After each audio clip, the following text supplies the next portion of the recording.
13:03, generalmente, a esta hora. 3 minutos pasada de las 13, 4 ahora, me encuentro en Café La República con mi amigo, el escritor, el poeta, el ensayista, el filósofo, Santiago Kovadlov. ¿Cómo estás, Santiago? Hola, Jorge, ¿cómo andamos en esta tarde tan linda? Sí. Porque tiene eso en casa, convengamos que lo tiene. Estaba recordando un bellísimo poema de Rimbaud, sí, sobre la lluvia, sí, que le encuentra encanto a aquello que generalmente es vivido como pura melancolía o falta de belleza. No, la belleza está en todo, dependiendo de la mirada de quien sepa contemplar, ¿no? En esta alternancia entre la luz y la sombra, entre lo que puede ser el esplendor del verano y el secreto encanto del otoño. De manera que comparto con Ceci y con vos la bienvenida a este día. Sí, sí. A mí me gusta la lluvia, a vos también, sí. Muchísimo. Sí, yo le he dedicado sí. un libro. Claro. Una biografía de la lluvia. Claro. Sí, yo la comparto totalmente, esa sensación. Me pone de buen humor. Hay gente que la deprime. A mí me pone de buen humor. Sí. Hay para todos los gustos. El otoño viene, hace su ofrenda y cada cual va tomando el semblante que le importa el día. Esto también es pluralismo. Totalmente. Bueno, vos sabés que estoy muy interesado en compartir con vos primeramente mis impresiones sobre el desarrollo del programa de hoy, estas referencias que has hecho en tu editorial, a dos momentos que creo que vale la pena reconsiderar juntos mientras tomamos aquí en nuestro Café La República un cafecito, justamente.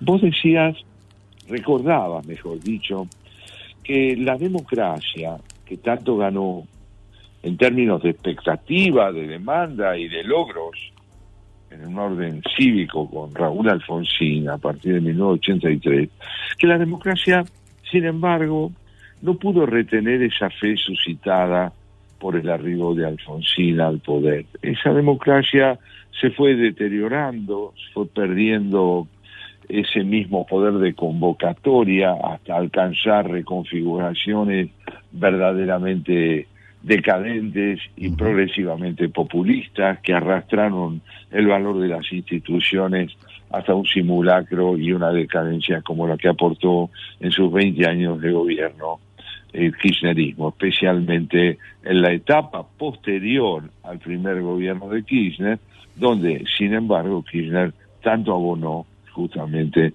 para hacer que una vida cívica digna tropezara en un pavoroso proceso de mistificación.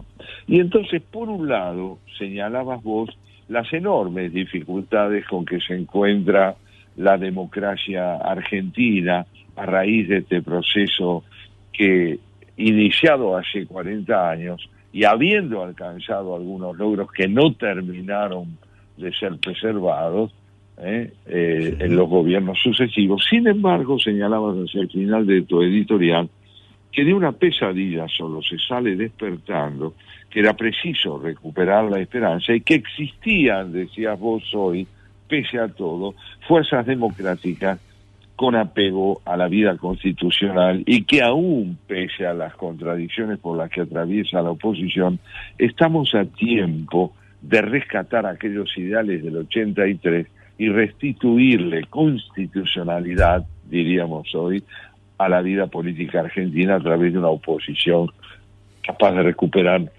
sensatez frente a los desafíos que tiene. Y esto lo vinculaba con las reflexiones del amigo Claudio Fantini, extraordinario analista de política exterior, que en un momento dado, frente a la pregunta que vos le planteás, ante el panorama que él describe como un tiempo de convicciones absolutas, como una humanidad que está en una etapa de incertidumbres devastadoras, en que los tiempos se aceleran y la vida útil que pueda tener el saber o la previsibilidad es cada vez menor. Frente a eso vos le preguntaba si es posible contar con algunas fuerzas capaces de emprender el camino de la reconstrucción de la fe democrática. Y él decía que si se exceptúa la desmesura y el desenfreno de Milei Uh-huh. y el kirchnerismo envuelto en una decadencia interna que no solo le quita verosimilitud a lo que dice, sino que arrastra la evidencia pavorosa de lo que hace. Frente a eso decía él también que creía que era posible un centro más racional, Uh-huh. que era posible. Dice, sí, yo creo que sí, que en ese sentido coincido con vos. Te decía que una opción de centro es la más razonable, pero dejó abierta el tema de si era, además de razonable, factible. Y con esto, bueno, tenemos que volver a preguntarnos, y aquí dejo yo la evocación de lo escuchado para preguntarte a vos, ¿qué distancia hay entre lo razonable y lo realizable? Uh-huh. Bueno, me parece que, a ver, yo coincido con Claudio le dio un tono dramático a la situación mundial y a la situación en particular de América Latina, y eso trasladado a nuestro panorama político, por lo menos nos tiene que poner en alerta, ¿no? Es decir, me parece que estamos realmente en una situación. Yo hice una equiparación, no porque, y dejé claro que no estamos en el 2003, pero en el nivel de desprestigio, de prestigio está mal dicho, de cierto escepticismo de la sociedad con respecto a las instituciones democráticas, tiene puntos de contacto. Pero hay una diferencia que me parece sustancial desde el punto de vista positivo, que es que hoy no están destruidas las fuerzas políticas alternativas, al contrario, que transitaron un proceso incluso de conformación, de reconformación del sistema de pensamiento basado en los principios republicanos. Acordémonos que, entre otras cosas, el 2001 se había llevado al radicalismo, se lo había llevado. Así es. Es decir, fue un vendaval que se llevó, entre otras cosas, al partido de Raúl Alfonsín, al partido de Hipólito Yrigoyen y de Leandro N. Alem, y que empezaron casi desde el llano. Recordemos, para aquellos que por ahí no tuvieron registro o no lo vivieron, que en el 2001 Raúl Alfonsín le costaba salir a la calle. Es decir, que la ola, como suele pasar, es arbitraria, inunda, no pregunta por dónde tiene que ir, ¿no? Entonces me parece que hay diferencias enormes entre aquel tiempo y este.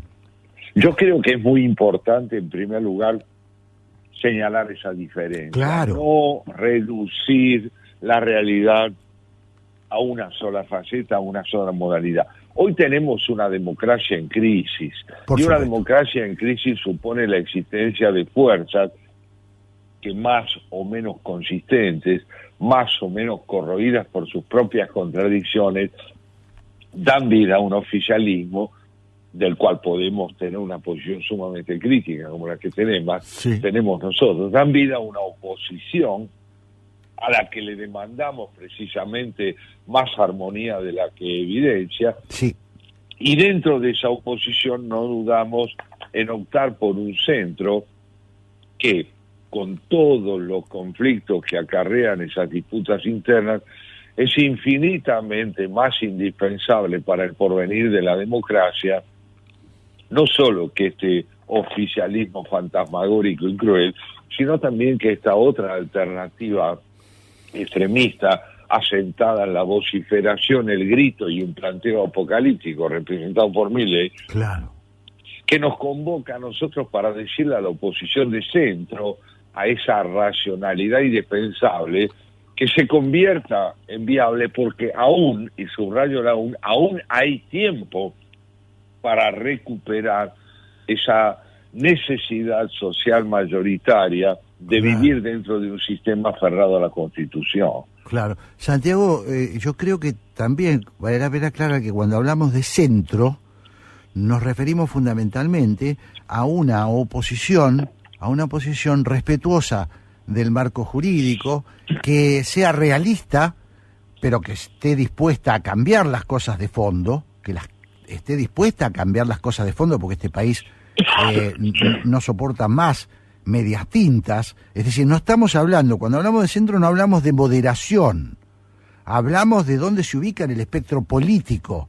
Entonces decimos, bueno, ¿por qué tenemos nuestros recaudos con respecto a Milei? Primero porque lo vemos, lo observamos, lo escuchamos, porque sabemos de sus delirios, más allá de lo que pueda proponer en materia económica, y porque por otra parte parece una fuerza que no tiene con qué, porque el sistema político democrático que nosotros defendemos a rajatabla requiere de fuerza para producir los cambios, y esa fuerza se representa con diputados, senadores y consenso social.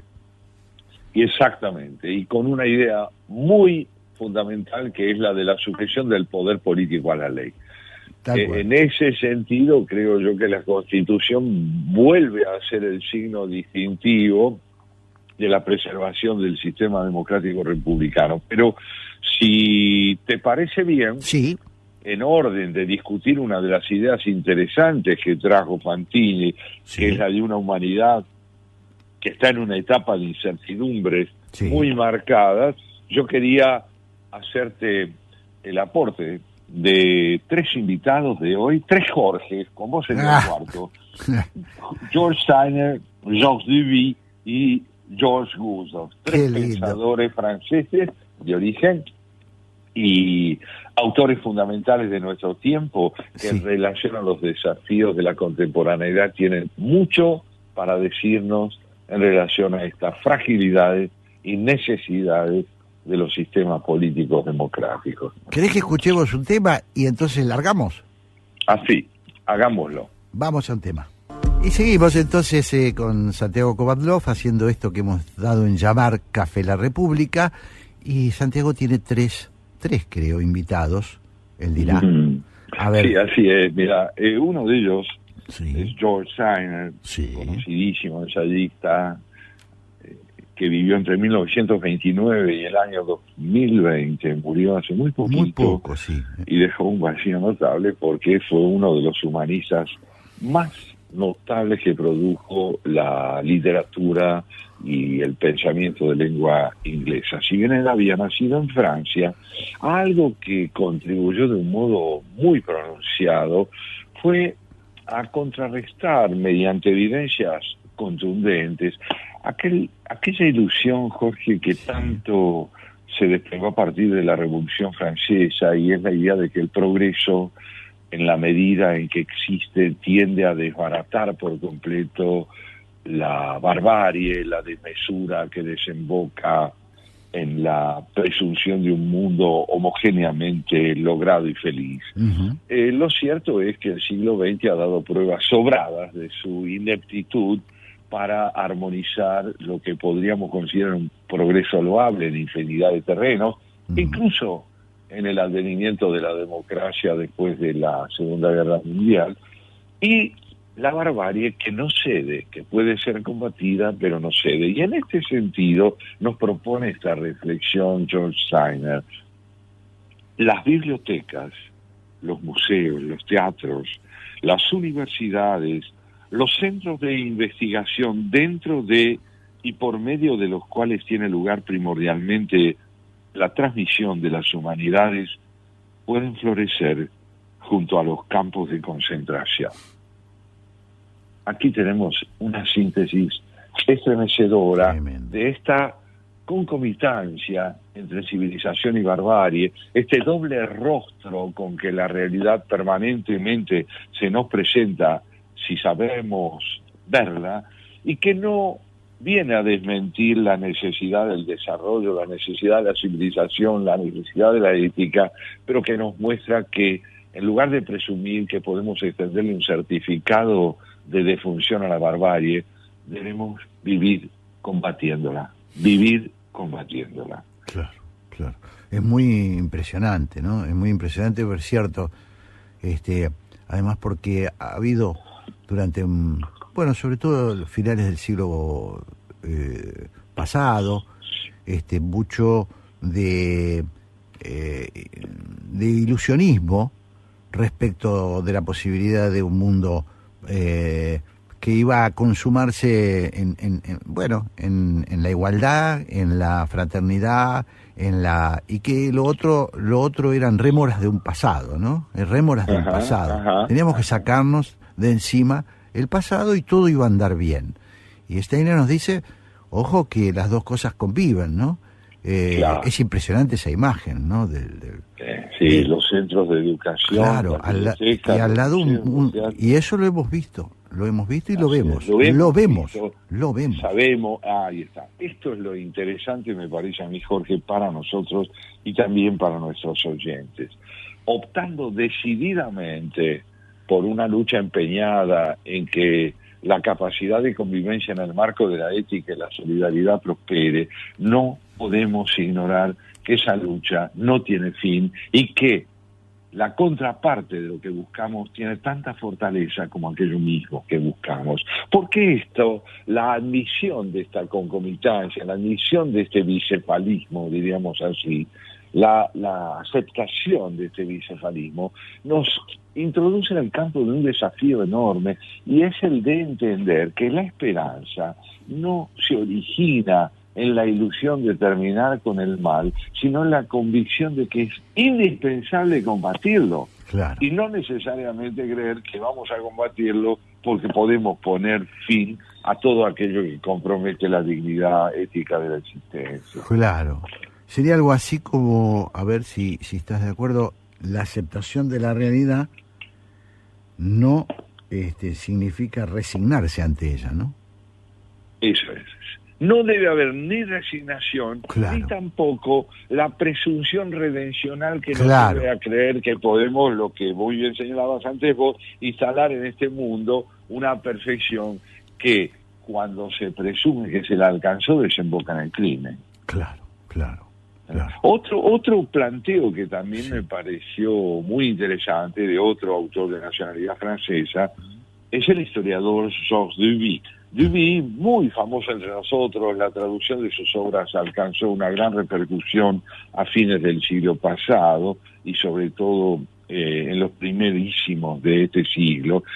Él plantea que entre la objetividad y la subjetividad con que procede un historiador al abordar un hecho del pasado, no se puede establecer estrictamente una distinción que permita creer que un historiador, cuando presenta una imagen o un planteo determinado sobre un hecho del ayer, esté procediendo con una objetividad despojada de carga interior, de carga personal. Y no solo dice eso, Jorge, sino que añade que la subjetividad es indispensable, no un inconveniente. Mirá cómo lo plantea. No creo que se pueda ser objetivo en historia. La historia no es una ciencia exacta y el proyecto de descubrir la verdad me parece ilusorio. Pienso, por el contrario, que la buena historia es pasional y personal. Es por ello que escribo en primera persona, pero además lo hago por humildad. Quiero que se sepa que cuando digo las cosas que digo es porque estoy convencido de que las sé, pero que no necesariamente tengo razón, toda la razón. Muy interesante, ¿no? O sea que el historiador tiene la carga interpretativa claro, como sobre un valor, sus espaldas, no como un valor. Y que en todo caso, me pregunto, o te pregunto en realidad, la forma de encarar la historia para quienes somos seguidores de la historia es la multiplicidad de autores, supongo, la multiplicidad de voces. Eso. Creo que alguna vez evocábamos juntos en esta mesa de café, sí, uno de los paisajes más gratos para mí de mi propia biblioteca de historia, sí, que es la cantidad de textos sobre el significado de la decadencia de Roma que se empezaron a producir desde Agustín en el siglo IV hasta fines del siglo XIX, pasando por el XVII, el XVIII, también tan ricamente dotados de intérpretes ingleses y de otras nacionalidades europeas, donde uno advierte que la significación de un fenómeno del pasado irrumpe en función de las urgencias de quien de una época determinada la aborda para tratar de comprender su propio presente. Es decir, como recordábamos cuando citábamos a José Luis Romero, Sí. el pasado le interesa a un historiador porque su presente lo colma de preguntas, Claro. ¿no?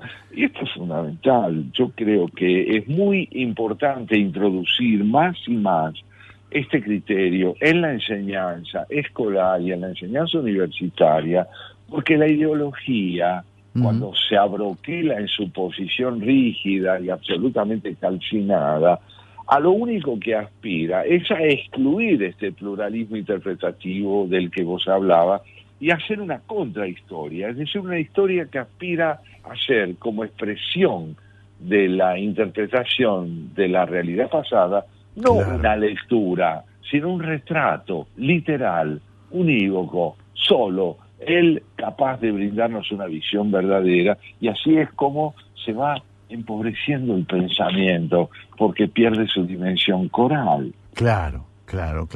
Porque entonces de lo que se trata es de la pluralidad de autores, de fuentes, sabiendo que cada una tiene una carga interpretativa, pero cuando una de esas interpretaciones se impone como palabra oficial, estamos frente a la negación del conocimiento mismo, estamos frente a la imposibilidad de la indagación, ¿no? Que es lo que hemos vivido muchas veces en la Argentina, ¿no? Y esto se vincula mucho con lo que planteaba Fantini también, Sí. cuando él hablaba de una humanidad que está en una etapa de incertidumbre, en la cual la volatilidad de las investiduras, en la que los tiempos se aceleran, en que la vida útil tendrá siempre que enfrentarse a la pregunta acerca de su duración. Un tiempo que yo creo emerge a medida que vamos advirtiendo que la idealización del pasado o la idealización de los triunfos que alcanzamos están convocados a ser perennes. No, la posguerra nos abrió la posibilidad de generalizar la experiencia democrática, pero no nos garantizó su eternidad. Claro. No nos garantizó su eternidad. Y si hemos soñado que habría de ser eterna, pues entonces malentendimos cuál era nuestra responsabilidad para preservarla. Claro, sí, muy atinado lo que observás y me impactó mucho lo que con la crudeza y con la claridad, ¿no? Con que lo decía Claudio, ¿no? Fantini. Sí, muy bien. Es muy importante porque lo peor que nos puede pasar es taparnos los ojos, ¿no? Bueno, vos lo decías en tu editorial, de una pesadilla solo se sale despertando. Claro. Y despertar de la pesadilla es despertar del sueño de la perennidad de nuestra comprensión de los hechos. Claro. Sobre todo cuando aspiramos a ser excluyentes de otros puntos de vista. Y mirá qué interesante lo que nos aporta este tercer francés convocado a la mesa de hoy, que fue Georges Gusov, un maestro a quien yo he leído con pasión, autor de libros como Mito y Metafísica, o un ensayo sobre la palabra exquisito desde el punto de vista de su comprensión de lo que es la expresión. Georges Gusov vivió entre 1912 y el año 2000 y dice en torno a la experiencia lo siguiente: la experiencia no es un absoluto, es la expresión de un conjunto de ideas y de juicios de valor. Nosotros pensamos que nuestra verdad es objetiva porque es verificable, pero la verificación se inscribe en el cuadro de un sistema previamente definido. La verificación se inscribe en el cuadro de un sistema previamente definido, es decir, en una trama, Jorge, de valores que van abriendo y cerrando el alcance de nuestra lectura de los hechos. Porque evidentemente lo que llamamos verificación también está habilitado por nuestra manera de acercarnos a los hechos. Entonces, si la verificación dice mucho de la realidad, mucho más dice de la realidad que podemos entender y no de la que escapa a nuestra comprensión. Claro, o sea que está impregnado de subjetivismo. Claro, hay permanentemente un protagonismo subjetivo, Sí. allí donde, por ejemplo, el empirismo del siglo XVII y aún en el posterior del pragmatismo kantiano, aspiraban a decirnos que un hecho verificable es un hecho inequívocamente verdadero, como si dentro de lo verificado se agotara la realidad de lo verificable. Claro. ¿Me explico? Claro. No, entender es posible, pero también hay que entender que toda comprensión es un recorte y que hay un exceso de realidad latiendo más allá de lo que alcanzamos a discernir. Claro. O sea, a ver, Santiago, en el concepto de lo social, la objetividad no existe. Y diría en todo caso que es una construcción Sí. que nace de un consenso, pero si disociamos la objetividad del consenso, podemos presumir que la objetividad que nosotros construimos no es una construcción nuestra, sino que es tal cual es la realidad en sí misma. Y el problema de lo real en sí, creo yo que tiene que ver aquí con algo muy importante, y la física astronómica nos lo muestra y nos lo muestra la filosofía contemporánea también. La realidad nos excede permanentemente con un grado de verdad que no alcanzamos, pero que podemos advertir con prudencia si entendemos que la objetividad está a nuestro alcance a través de nuestras interpretaciones, pero siempre que advirtamos que nuestras interpretaciones de lo real propiamente dicho solo ven una parte. Claro. Esto lleva a la conveniencia de ser democráticos. ¿Por qué? Porque la multiplicidad de opiniones neutraliza la ilusión de haber reducido lo real a nuestra posibilidad de comprenderlo. Claro, claro, qué interesante. Qué interesante además porque efectivamente la democracia, nosotros lo hablamos mucho acá, predicamos mucho esta cuestión, porque me parece que es importantísima, y es muy importante cuando hay tentaciones, ¿no? De acortar camino. Nosotros le decimos acortar camino. A ver, probemos con esto, a ver si este loco de golpe nos saca de un... Sí, de golpe, que viene una revelación que pone fin a todas las dudas y nos instala en el campo de la realización plena de nuestras vidas. Es que hay, Jorge, indudablemente, hay en las ideologías que se presentan como inamovibles, como intransigentes, la necesidad, y también lo recordaba Fantini, y lo recordamos nosotros permanentemente, hay una necesidad de ampararnos de la intemperie en que nos coloca la existencia cuando es tarea, construcción, búsqueda, anhelo de verdad que no alcanza a consumarse en una resolución definitiva. Dice otro gran francés, Jean-Luc Nancy, un gran pensador contemporáneo también, este mundo está necesitado de verdad, no está necesitado de consuelo. Sin embargo, el consuelo es una demanda permanente de los que no están dispuestos al trato con la verdad. Uf, este es fuertísimo, ¿no?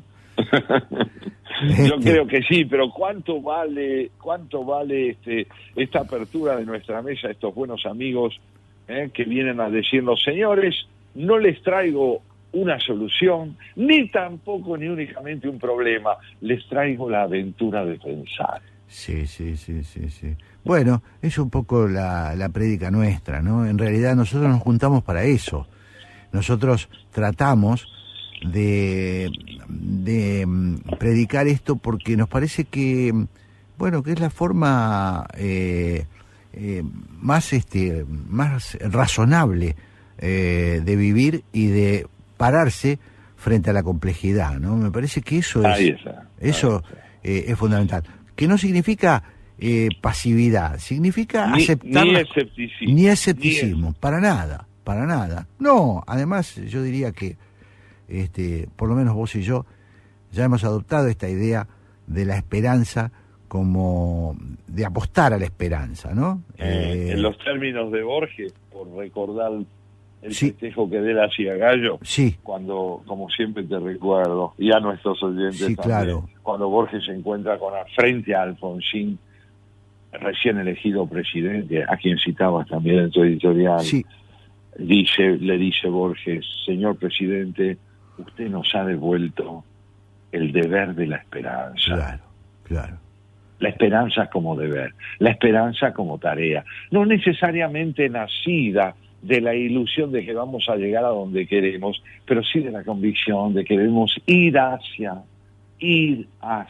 donde queremos. Claro, claro, claro. Sí, es muy atinente esto hoy en la Argentina, hoy en América Latina, porque realmente estamos viviendo momentos muy donde lo que reina es la incerteza, ¿no? En su parte positiva y en su parte negativa, ¿no? Y sin duda, y es el desafío permanente de una especie que no ha nacido como la nuestra para quedar inscrita, digamos, en las convicciones, por llamarlo de algún modo, inamovibles de la biología. No pertenecemos a una especie sin responsabilidad subjetiva. No es en nosotros el instinto el que nos orienta, sino la cultura. Y la cultura siempre, en parte, no se deja oír con claridad y en parte sí. Por lo tanto, hay que volver a prestarle atención para saber qué quiere decirnos. Claro. Sí, me parece fundamental. Creo que yo me quedé muy impactado lo conozco, lo hemos tenido ya en este programa Claudio Fantini, otras veces. Me parece que tiene una densidad conceptual lo que nos dijo hoy, y está tan vinculado a estas ideas que vos traes, Santiago. Me parece tan íntimamente ligado que, otra vez, nosotros no lo planificamos así. Esto se lo digo a los oyentes. Así. Claro. Ahora, vos viste que él, sin decirlo, porque procedió con total espontaneidad, no dejó de citarlo a Goya, al pintor español. Tal cual. ¿Te acordás la frase de Goya cuando pinta el cuadro del 3 de mayo y los fusilamientos del 3 de mayo? Sí. Y alude al hecho de que la razón genera monstruos. Sí, claro. Él habló de los monstruos, sí. de una razón tergiversada, no de la razonabilidad, sino del racionalismo ultranza. Claro. Ese racionalismo ultranza que se traduce en las conductas de un Trump, de un Bolsonaro, de un Bukele, de hombres que han nacido para hacer la prédica de lo inamovible, de lo inequívoco y de su autosacralización. Claro. Creo que vamos a tener que perseverar mucho en estos tiempos, con estas ideas, porque la historia nos está poniendo ante desafíos muy novedosos. Esto que decía también Fantini en cuanto a los desafíos de la evolución tecnológica, de la instantaneidad, de esta cosa bestial de alguna manera, pero es la realidad que nos toca. Y es un tema muy profundo que se refleja en estos liderazgos mesiánicos, que también son instantáneos, ¿no? De golpe. Así es. De golpe aparecen tipos, y las sociedades los compran, ¿no? Como compran un teléfono nuevo. Bueno, lo de Jean-Luc, ¿no? Exactamente. El consuelo, la presunción de que de golpe, como bien decías vos, podemos transitar de la desorientación a un saber iluminado. Tal cual. Ya en unos segundos seguramente van a estar ingresando por esta puerta imaginaria del Café La República, que nosotros trasladamos hace las últimas 3 semanas, lo trasladamos a la Feria del Libro, que fue tan lindo tenerte, Santiago, en el estudio. Fue muy grato. Fue muy lindo, hicimos una experiencia diferente con este programa, para mí todo un aprendizaje fascinante. Pero ahí, en este Café La República, como siempre, a esta hora más o menos, abrimos las puertas porque va a ingresar Graciela Fernández Mejide y Pablo Marmorato, porque ellos van a hacer el porqué después de este programa. Así que invitamos a los oyentes a quedarse, porque Santiago y yo vamos a hacer el pase con ellos. Así que si te parece, mi querido Santiago, escuchamos un tema y ya vamos al encuentro de la dama. De la dama. De la gran dama. Acompañada de el caballero Pablo Marmorato. Y ya estamos acá en Café de la República, sentaditos. Ingresaron ya ellos. Graciela Fernández Mejide, acompañada de Pablo Marmorato, porque van a hacer el porqué en unos minutos. Así que les damos la bienvenida. Hola Graciela, hola Pablo, acá estamos con Santiago. Hola, hola, ¿dónde dejo el paraguas? En la puerta hay un lugar, en la puerta hay un lugar. Yo lo llevo, no, a la puerta no, porque si saben que es de ella, se lo llevan como fetiche. Mira, vamos, déjamelo conmigo, yo me ocupo de esconderlo. Graciela y Pablo, vamos a dar vuelta a la taba hoy. ¿Por qué no empiezan por decirnos qué nos trae el porqué? Muy bien. Dale, Pablo.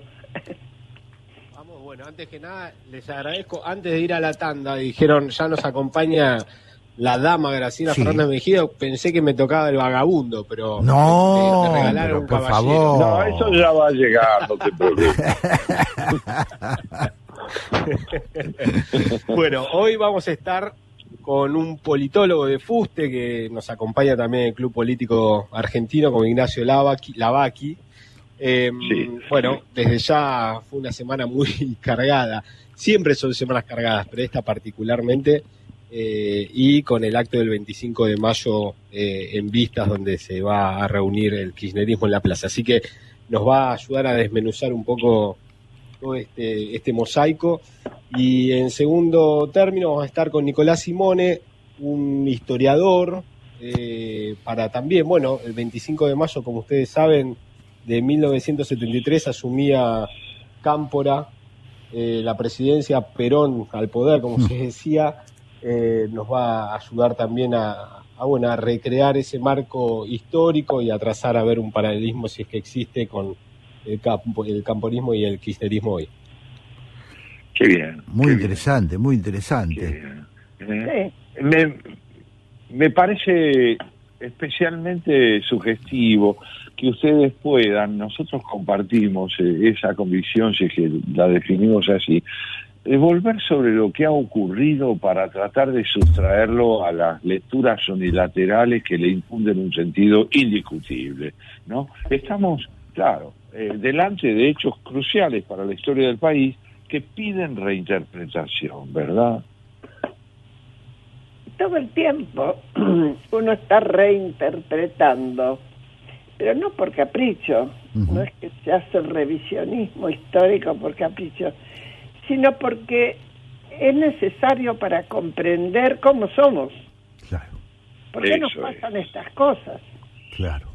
Porque ya dijimos tantas veces, los políticos no vinieron de Marte. Totalmente. Sí. Está muy bien, muy bien. Bueno, aunque muchas veces se pide que vengan de la eternidad, ¿no? Bueno, si vos crees, pedilo. Sí, eso es. Bueno, y en ese sentido, muy interesante la fecha que van a evocar, ¿no? El tema que van a evocar, de 1973, todo el significado que tuvo. Y bueno, porque entre otras cosas, aunque algunos crean que los tiempos pasan y que las cosas del pasado no tienen demasiado que ver, pero nosotros, la principal agrupación política de los últimos años, surgida en los últimos años, amparada en el oficialismo, se llama La Cámpora. Exactamente. Se llama La Cámpora. Exacto. Y el pasado de los 70 lo tuvimos en agenda como primera prioridad durante 20 años. Hace 20 años que estamos hablando de esto. Entonces tenemos que, de alguna manera, sacar conclusiones y además aportar visiones distintas, porque ha sido unilateral en muchos momentos, sobre todo desde el oficialismo, la visión que se ha tenido de esos tiempos, ¿no, Graciela? No, justamente uno de los problemas que creo que incluso no me acuerdo, pero me parece haberlo charlado con ustedes, sí, que esa cuestión de ir hacia adelante mirando el espejito retrovisor. Claro, con los ojos en la nuca.